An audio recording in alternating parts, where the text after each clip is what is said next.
Sunday. It's Sunday morning. I love mornings. The games are over, and we're breaking it all down. This is your Morning After podcast with all the insight and analysis on the Utes, Cougars, and Aggies. Presented by UCCU. Love where you bank. The Morning After podcast with Hans, Scotty, and Lloyd Cole begins right now. And he gave us an opportunity to come in here and show what we're made of. On 97.5, the KSL Sports Zone.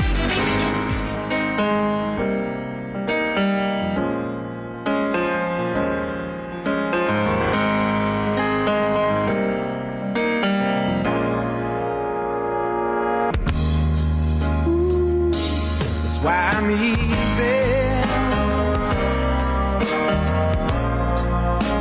I'm easy like Sunday morning.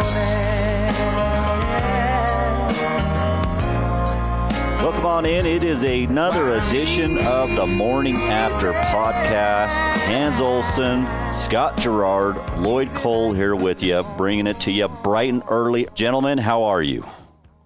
We're all three losers. Yeah. 0 for 3, Lloyd. Way to bring it down, man. It's a rough day. That it was. Little did I know that KG was going to spread his bad luck onto literally everybody. Though he almost got BYU a win. Shall we start there? Yeah, let's do. Certainly the best game of the day, no doubt. Easily the best game of the day. BYU falls 31-24 to Oklahoma, but they had this one, Hans. They were right there for it. So it was really a solid game plan. I thought that the team showed up. They played hard. They were very sound and had every opportunity to win this game, but they're -3 turnovers to none. They can't force any, but they give up the ball 3 times. One of them a pick six. And this is one of the most brutal pick sixes I've ever seen in my life. So it's first and goal on the 2-yard line. BYU has an opportunity to go up 24-17 on Oklahoma. You go 3 running plays to get you to the 2-yard line. 2 runs by Aiden Robbins, 1 run by Jake Retzlaff, and you're there on the 2-yard line. You go tempo. So everybody runs up to the line. They snap it. Jake Retzlaff takes the snap, turns to his left, fires towards Cody Epps, and right there is an Oklahoma safety that's sitting on the underneath side of that route, and he picks that thing off in the corner of the end zone and goes for a 100-yard pick six. Quick reversal, 24-17 Oklahoma, that fast. And it's like watching him run without anybody in front of him, and Jake Retzlaff was chasing him as hard as he could. He was trying to catch him on the angle, but this guy takes it home, and that was it, man. He got sacked on a blindside sack, a really nice drawn-up blitz coming off the left side of the offensive line, and Jake Retzlaff double-clutched and brought the ball back in, and this dude hit him right square in the back and raked it out, and that was a big turnover. And then a mesh point issue where he went to pull to pitch and he dropped it on the ground, and it was a turnover. So how do you combat that? You can't really combat that against Oklahoma. And Hans, I look at those, like, obviously the pick six is what we're going to go to, but I go back to that fumble on the mesh point, and I mean, another, like, you get a stop and then you get the big punt return and you're at midfield, and there's another opportunity to take the lead, and you fumble that, on the bad exchange, and you turn that touchdown. Those 3 turnovers were all turned into touchdowns. Yeah. And Oklahoma, I mean, there was blood in the water there, especially with Dylan Gabriel out of the game. Yep. And they can't get anything going offensively. And you give them 3 touchdowns. All 3 touchdowns are, 30 or 21 out of the 31 points come off of turnovers. And Oklahoma's just too good for that. But it was there. I mean, who knew that it was going to be Oklahoma where you found your running game 11 games into the season, where they just couldn't be stopped. And Russell Wilson thought that was a bad decision to make at the goal line on that throw. I mean, that was just obscenely ridiculous that you would decide to throw that. The only worst decision that was made today in college football was the fourth down by Utah State against Boise State. We'll get that on the 2-yard line, and we'll get to that coming up a little bit later on. But oh no! But I mean, my goodness, why, when you're running the ball well and you're dominating the line of scrimmage the way BYU was, why on this green earth would you try to do anything cute in that situation? It's beyond me. It's ridiculous. And unfortunately, I don't know if that's a call. I don't know if that's something he checked to. But I feel bad for Retzlaff and just seeing him on the sideline. And Hans, I don't know if you saw the TV replay, and he's just banging his head against his helmet because he knows he just gave him away. But props to BYU. I mean, he gives up that touchdown, and then they march down and score and tie the game up again. I mean, they were a resilient bunch, but they just couldn't overcome those turnovers. Problem is, that's the difference of being up essentially 31-24. They should have been the one that was up 31-24. I mean, to go down and score right after you get the ball back again. I mean, essentially, they were there to go up, and they should easily. I know it's a different circuit, but the fact that they were able to score right after that tells me that they had no problem moving the ball. I mean, Aiden Robbins had 182 yards rushing. Like, they haven't seen that all season long. They've been just yearning to have some sort of production like that. And as you said, Scott, who would have thought they would have gotten it against Oklahoma? Yeah. Aaron Roderick is going to catch the hellfire for that situation, but I really don't want to defend anybody. I just want to try to provide the facts. The facts are, when Jake Retzlaff is behind center, you run a lot of RPO. You give him opportunities to make decisions in the run game. And guys, I talked to Jake Retzlaff in the postgame. He said that when they lined up with the RPO call, he's the one that brought it up that it was an RPO. He said when they lined up, he looked to his left. He saw Cody Epps was unmanned, so he was going to snap it and throw it to Cody. Now, props to Oklahoma for getting back over into position to make that play. We talked to Kalani Sitake in the postgame, and Kalani said, yes, that's an RPO, but here's the deal. Number one, should have ran it. Or should have given it to Aiden Robbins. Number two, if that wasn't there, should have kept it, come around the edge. And, the passing part is the third option.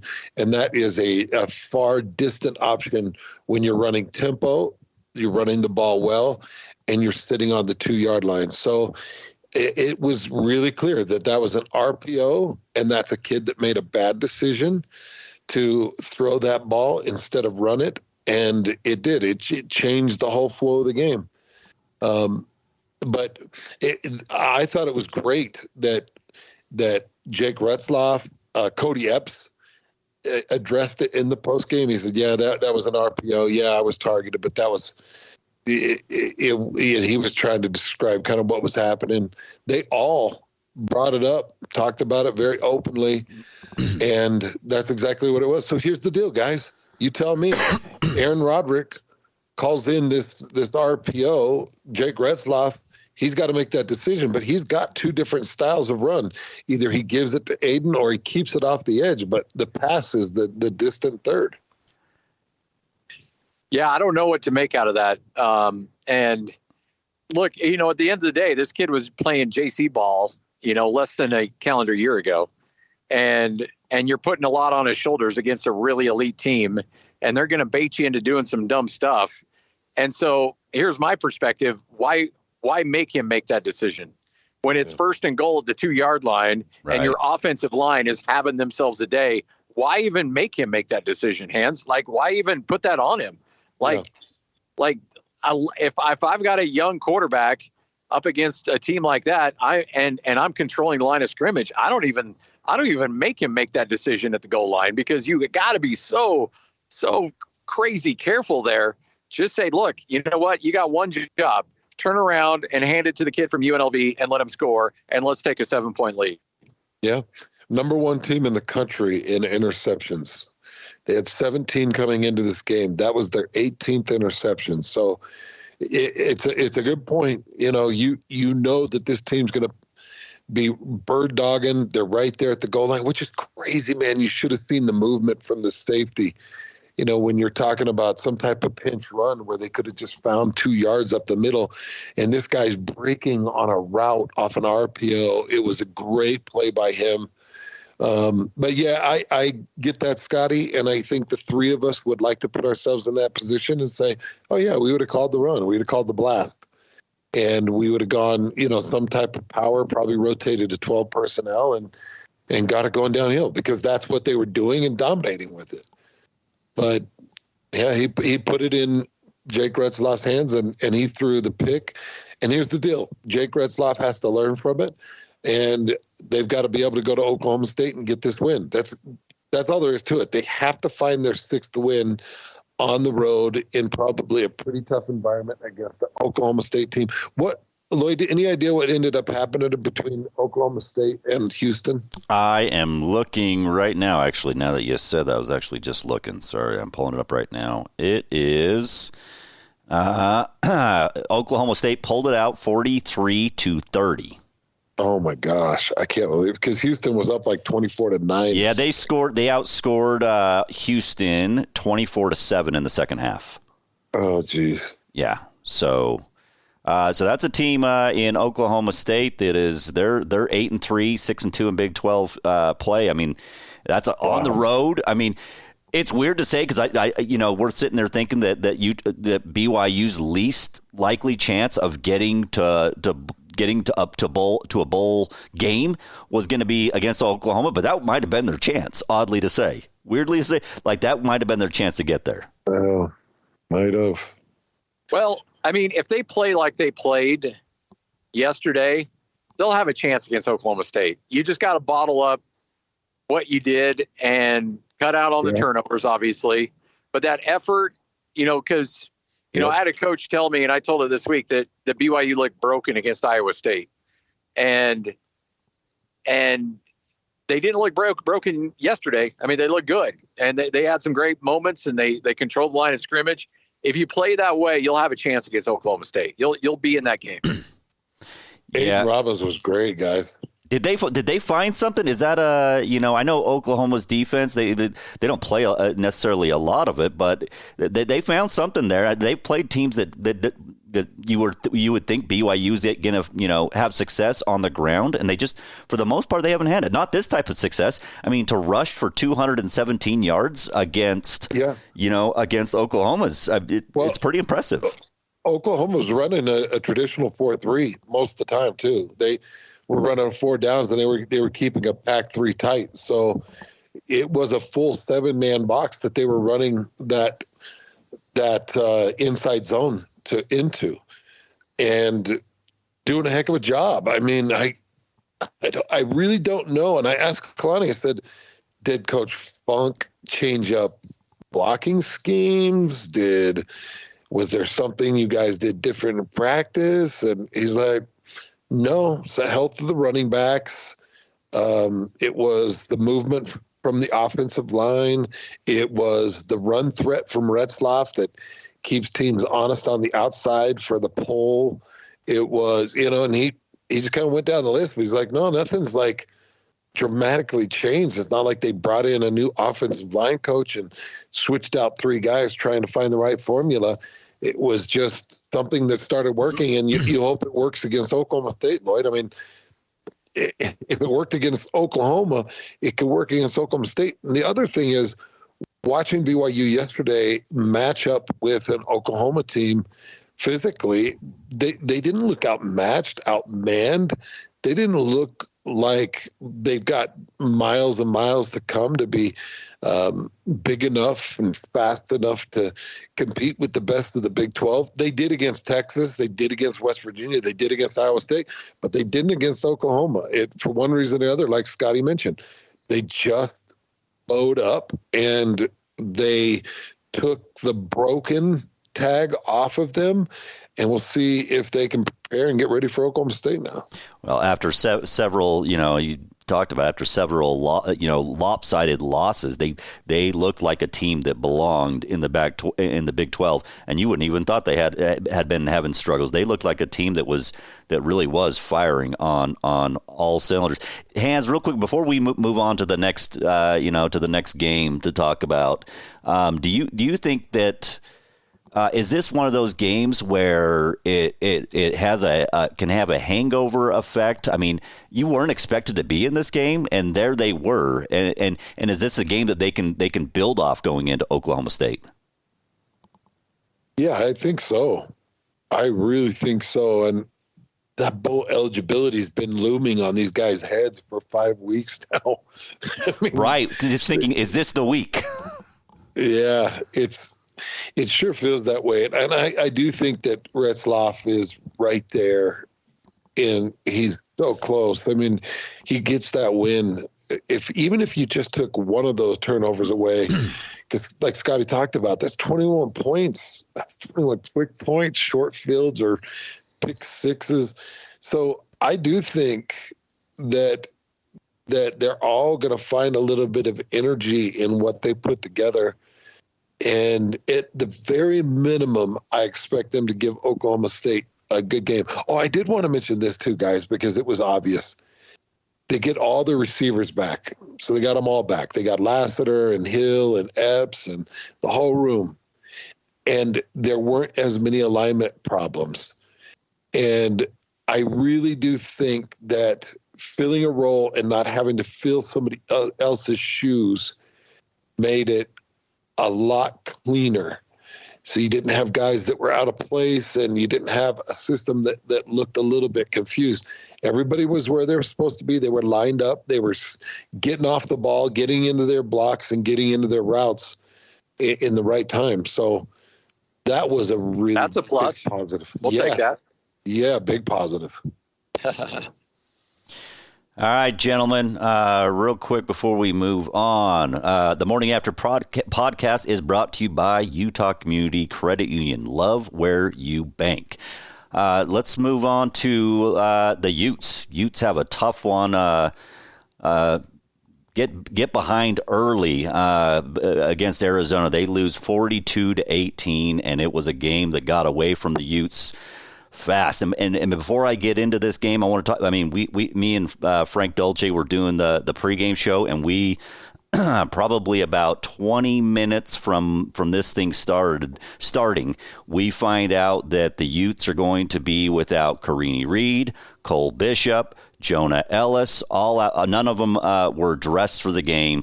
And we had PK on to talk about it, and all we knew is that they weren't dressed. So we, as the game's going along, we're here. I'm seeing things on social media about possibly flu running through the team.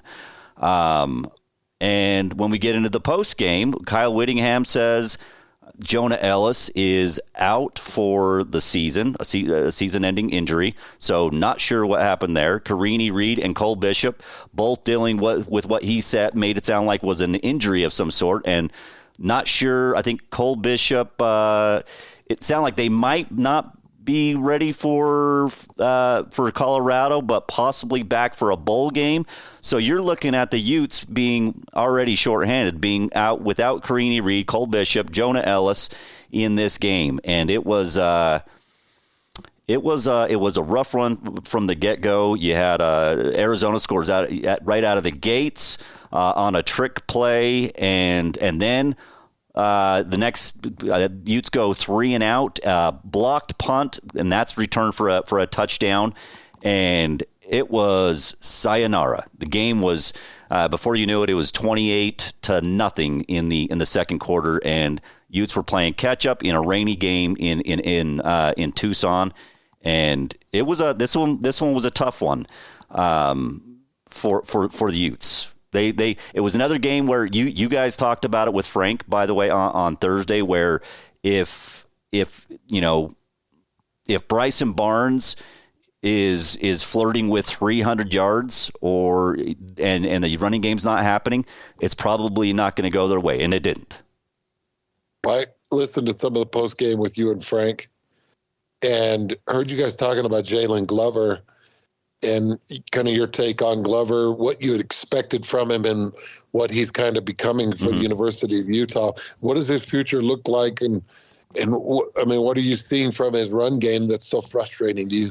Yeah, well, I think he's. I thought he would, as I talked in the post game, I thought he would be that next big back, and he's not that guy. I mean, Jaquindon Jackson's that guy. If he could stay healthy, he would be that guy. But Jalen Glover, he's not that guy that is able to break tackles, and that's always what Utah running backs have been able to do. It's always that yak that they get.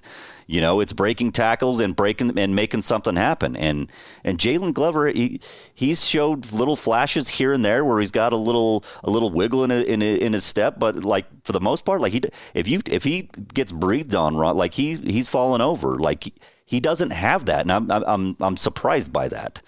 You've watched a lot of all these games, Hans. Are you seeing something similar? Are you guys seeing something similar with Jalen Glover? Because he's not that guy. Like yeah. I was just saying, remember the 2 years ago, and we're doing the 60 and 60, and there's a coach who will remain nameless, but names rhymes with Schmeil Schmittingham, who demanded the Jalen Glover as a freshman be on the 60 and 60. Right. And we're like, hey, we can't, we're not putting true freshmen on there. Like we don't know.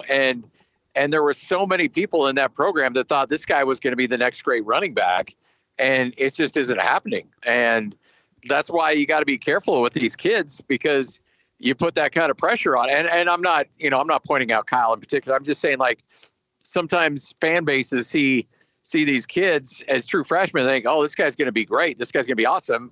And he's a serviceable running back, but he's not your bell cow. Like he's a backup running back in the Pac-12. He's a guy that can help out and get you maybe, 7 to 10 carries a game, but he's not a 25 carry a game guy. He's just not. You're right. He can't shed tackles. He can't get you short yardage situations. He's not a guy that you can rely on. And Jaquindon Jackson is, but he's banged up. And I mean, when I saw the news of the guys that aren't available and Jonah Hill out for the year, it's just like, man, this is just Utah season. It's just, this is the Utah right there in a little bit of a microcosm of the whole year. So much potential, so much there. And yet injuries are going to be, when we look back on this season, we're going to have a lot of what ifs just because of this team just could never get healthy and just got worse as the season went on. Well, you guys tell me this, because Frank said in that postgame show yesterday, he said that he's never seen a game or a team deal with this many injuries. And I told Frank, I said, one, I forgot that Thanksgiving's on Thursday. I said, I'm giving you some homework, Frank. I said, I need you to write down the entire list of players that are out, and so we can go over this on Thursday. And he's never seen. You guys tell me, have you guys seen a season like a team go through something like this with this many injuries? A team that is, was set to be there, possibly for a conference title game. Well, I put that list together about 2 weeks ago, and we read through it on the show. Right. And I did BYU's too. BYU's had more guys that have missed a game, but Utah's had more guys that are missing a season, and now you're adding Jonah Ellis to it. It's extensive. It's long, the list of guys that have missed games and the list of guys that are going to be out or were ruled out a while ago, even before they got started, of course, with Grant Keithy and Cam Rising. But it's bad. It's really bad. Especially with both Cole Bishop and Jonah Ellis out, that was just it's a head shaker. They looked lost, Hands. They looked in that game. They defensively, I mean, don't get me. They scored 28 in the first half, and then they only put up 2 touchdowns in the second half. So they did slow them down, start to figure things out. But the thing is, they were behind. Once that was behind, hence why, I mean, if you hear Bryson Barnes went 30, he threw 53 passes, 31 of 53. Bryson Barnes can't be throwing the ball 53 times. That just can't happen. Lloyd, describe to me what happened to end that game. There, I guess it's kicked up some controversy. There were some people speculating that Morgan Scally cold-shouldered Coach Fish, but then Morgan Scally actually put out a tweet and responded to a tweet from a guy that was like, oh, he ignored him, cold-shouldered him. He'll never forget this. And Morgan Scally quote tweeted it and said, hey, look, you're a nice guy and fine with this tweet, but understand, I did not see him. No chance of my cold shouldering him. So kind of a weird thing that happened on social media. What happened at the end of that game? Well, so we, because this game had gotten so far away, had gotten out of hand, we actually started the post-game show with like 3 minutes left in it, and we were just sitting there kind of watching. So I saw the replay of the player. So they didn't go in the victory formation. They ran a play, and Kyle Whittingham said, Kyle Whittingham was asked about it. He said, you know what? They weren't going in the victory formation, so we knew we needed to stop it. We knew they were running a play, and it's our job to run it. So I've seen that video of Jed Fish going to find Morgan, and I can't tell what. I'm not going to speculate on whether he cold shouldered. I mean, sure, I guess maybe it kind of looked like he did, but I don't know. In the heat of the moment, there's players around. He's shaking hands, with people. Maybe he missed them. I don't know. I have no idea. But that's kind of the gist of it. I mean, I couldn't quite tell. I don't know what's going on in Morgan's mind. Did they run it up? Did they run a play? You know what? The Utes ran a play on Arizona State earlier in the year. They did something like that where they racked it up, and they've been beating the hell out of Arizona. Last year, I think they beat them 45-20 against them. Whether I don't remember if they put any points laid up on it, but that's just they're flexing their muscle a little bit. They're feeling good. I don't know. I don't really hold anything against them on it. Dude, Morgan Scally. I mean, okay. I think we can all safely say we all know Morgan. Morgan did sports radio with us, a long time ago. We all have good relationships with Morgan. Let's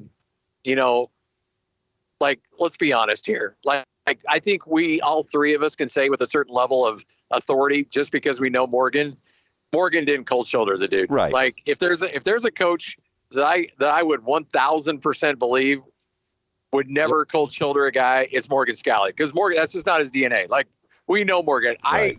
We can all vouch that Morgan would not do that. Other coaches, yeah, for sure.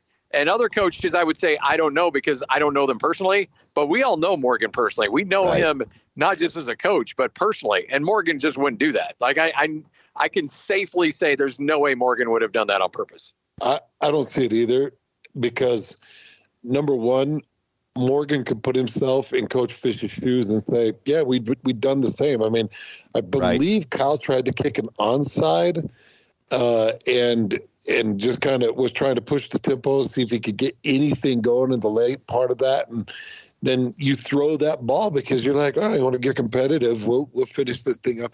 I could see Morgan Scally doing the exact same thing. So after a game concludes, he's like, hell, man, they took it when they could get it. So I don't think that he would have cold shouldered him. I don't think that at all. He's not. He's not vindictive like that. That's not him.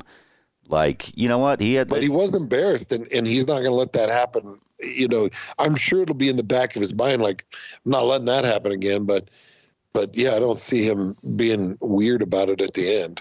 And let's be honest, not like that defense, they are so battered. It's not like they have a lot of choice. I mean, that Noah Fafita he's pretty good, by the way. I mean, he was 22 of 30. That is you could tell, by the way, in that game that this is not the Utah defense you're used to seeing, because Arizona they were pretty flawless on third downs for the most part. I think they finished 7 of 11 on third downs, and some of those were longer third downs, by the way. They got him into positions where they could maybe get a stop, and he was able to scramble a little bit and make something happen. So that was a tough one. That was a tough one for the Utes.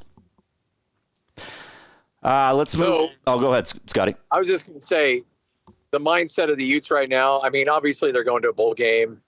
They'll probably beat Colorado. I don't know if you saw that score. Washington State just took them behind the whipping shed. So they should still beat Colorado. Let me ask you guys this real quick. Say they don't beat Colorado. We know what they're dealing with. Say they don't beat Colorado. We know Colorado's not good. Does that put a bad spin on the game? They're not losing to Colorado. There's no way.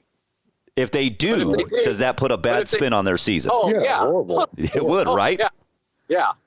Because every team they've lost to has been good teams. They don't have a bad loss, honestly. But if they lose to Colorado, that's a bad loss. And, that puts a real big stink on this season. Yeah, for sure. But I think, the big storyline is going to be the injuries. And you're just like, okay, well, then let's go talk to our collective and let's go raise a little bit of money. Cam Rising will be back. Lander Barton will be back. Jonah Ellis will be back. Bishop, that'll be an interesting one. But overall, Utah's going to be loaded next year. If they stay healthy, they'll be, one of the favorites, if not the favorite, to win the Big 12 next year. But the problem is that you got to stay healthy. And, we talked about taking a deep dive in the BYU program. And again, when I say this, I'm not pointing at anybody in particular. I'm not making accusations, but Kyle Whittingham well enough, Hans, in particular, to know that he's going to take a long, deep dive in your strength and conditioning program and say, was this preventable? Some aren't. Some are just freak injuries that happen. But when you have this many, you have to go, okay, let's take a step back and let's spend some time. Could we have been better in our strength and conditioning? Were there things that were avoidable that we didn't do or we didn't do right? Can we do more research to realize how to get these guys through an entire season? Can we evaluate how hard we practice? Maybe we take it a little bit lighter in fall camp. Maybe we evaluate our practice schedule at the end of the season. Like, Utah's got to take a deep dive and say, okay, was this just a fluke and a weird year? Or do we need to address some things so that this doesn't happen at this level ever again? Yeah. Yep. He will go to the furthest lengths to figure it out. All right. Let's knock, Scotty. Who's there? The Aggies. Aggies got a loss. I did work it in, Hans. I got it in. You really got it?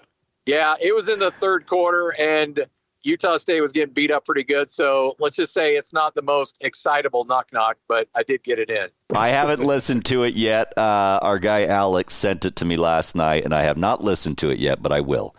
Aggies fall to Utah State falls to Boise State 45-10.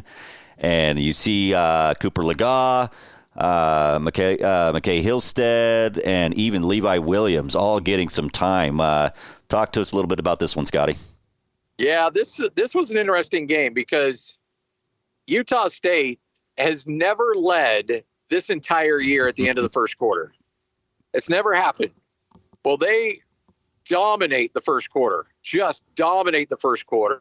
They're leading 7-0 at the end of the first. And on the first play of the second quarter, they kick a field goal. So they're up 10-0. Boom. And defense is playing well. They're getting stops. I think Boise State had like 20 yards rushing in the first quarter with 3 3-and-outs.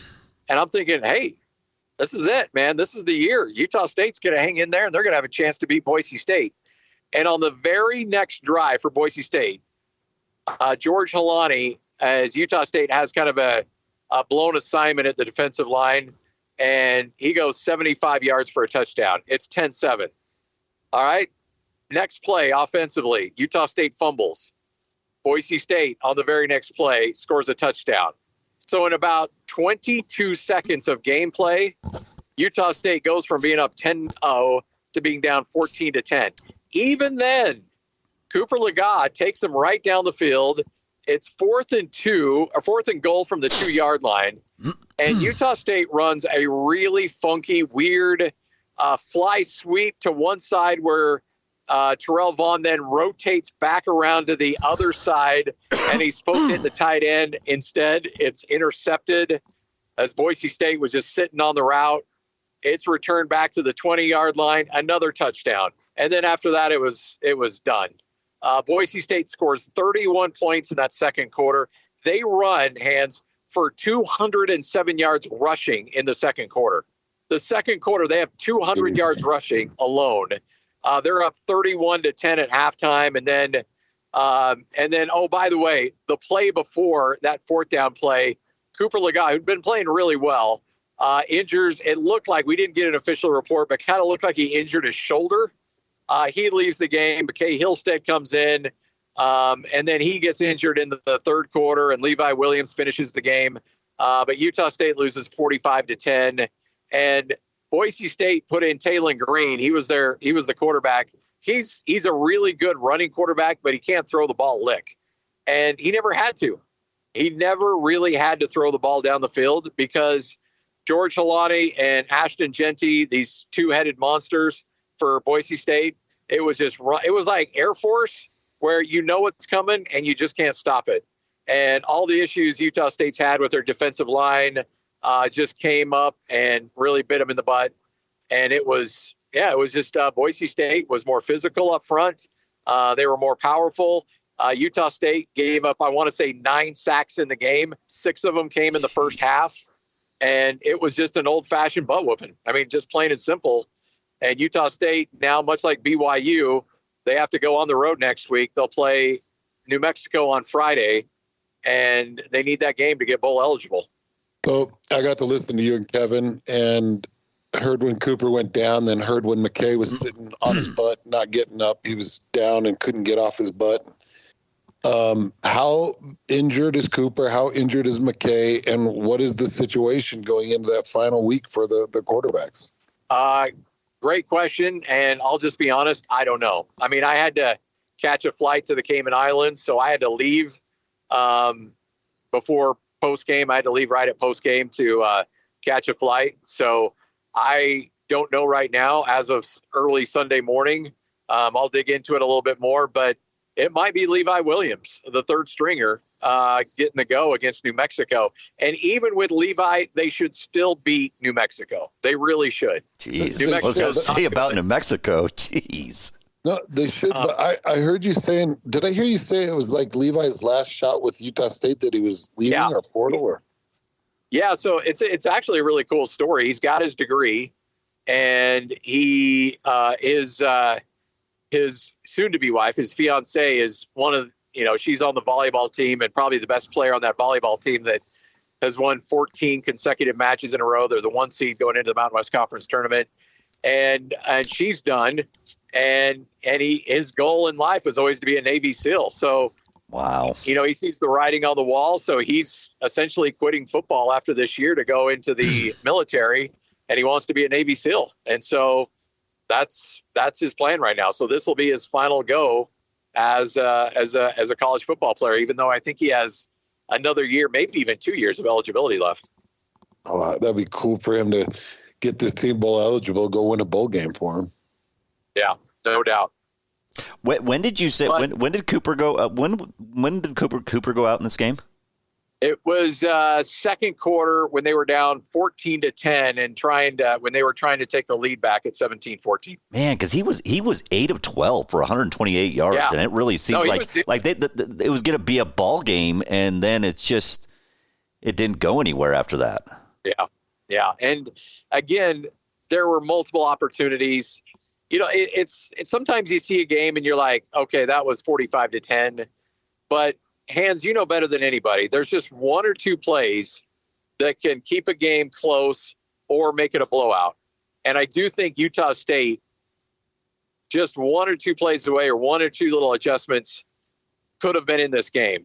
But, giving up that 75-yard run where they were misaligned on the front, and then after that, the other team gains momentum, and it was just lights out. And had Utah State been a little bit more assignment sound, we may have had a different. Now, look, I'm not saying Utah State wins that game, Boise State, but there's just when you lose momentum like that, it's just so hard to get it back. And then you lose your quarterback, and then you're dealing with all other kind of injuries. The running backs kind of kept getting shuffling in and out. They were all banged up, and it just got away from them. And then, much like the Iowa State game, Utah State just looked broken there in the second half and never could really mount anything at all.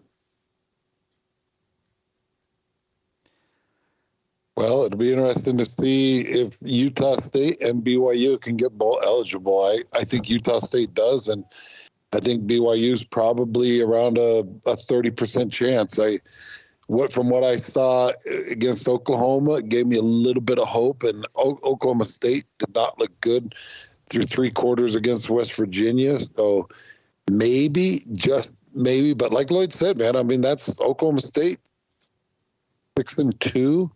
I think you said in Big 12 play, and yeah, but I think, I mean, if they can come out and play like they did against Oklahoma, they will be in it. They will have every opportunity to be there. I think that they actually looked like that was probably the most complete they've looked most of the season. I mean, they haven't had that run game. That run game, being able to have that, and I mean, Epps even looked good. He almost had 100 yards, or did he go for 100? It was, I think it was like 90 something. Like that was, that I thought they had that. Things didn't go. I mean, the turnovers were brutal, but for the most part, I thought they played pretty well. Yeah. Yep. It just kind of bums me out because I think this whole season was really, I mean, let's just be honest here. It just kind of feels like we just hit a big dud of an ending for everybody here in the college football season. And especially if BYU can't get a win, the way Utah State's kind of limping across the finish line, the way Utah has just been decimated with, if that team's healthy, a potential college football playoff team. And I mean, we had the makings of something really special here. A lot of woulda, coulda, shoulda. Feels like, it just feels like a little bad joke that ends in a car crash. It just feels like it just got wrecked. You just can't help yourself, can you? Don't be joking about crash. Aren't you in like Newark right now? Don't be joking about crashes, dude. That's not good. Yeah, maybe now's not the right time. Yeah, now's not the time.